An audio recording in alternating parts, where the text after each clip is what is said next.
Molweni Mzantsi Afrika, molweni bantakwethu. Yeyi bantakwethu, eli likhaya lakwaMjulwa ePort St Johns eNtsimbini kwaWard 7. Imeko yeli khaya bantakwethu imbi kakhulu now that sibona lo mfanekiso ombi kangaka. Ngeke ukholelwe ke xa ndikuxelela into yoba aba bantwana abahlala apha kuphuma 16 labantu kweli khaya.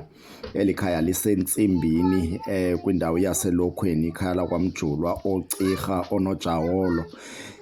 Bantakwethu, abantwana baswelekelwa ngumama, baswelekelwa ngutata, utata uJohn Mjulwa, naye wathi wabashiya aba bantwana. Into embi ke apha eMzantsi Afrika kukuba abantu abaninzi bayakubukela uhleli endaweni ebubugxwayiba elolu hlobo engeke ifanele mntu.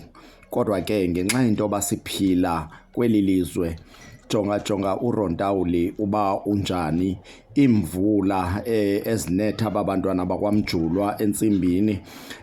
Bekumele into yoba noko omakhelwane, wonke umntu bethunana osibonayo esi simo.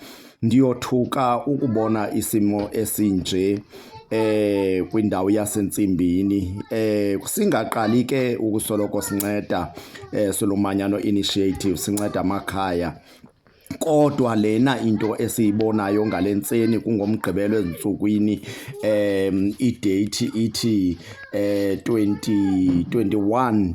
Hayi bazalwane, ndiyaqala ukubona isimanga esinje, abantwana bahlale kwimeko enje. Kodwa abantu bakhona ebekumele into yoba bayabahlangula aba bantu. Kuyevakala ke into yokuba u-cutting edge uke wafika kweli khaya. Kuyabonakala uba le nto yeli khaya yinto ekudala ikhona. Bazalwane, ndinguModi Maqabaza, ndiyaqala bazalwane ukuza kuni ndizocela oko umntu anako kufunda abantwana abasixhenxe kweli khaya, akho mntu uphangelayo.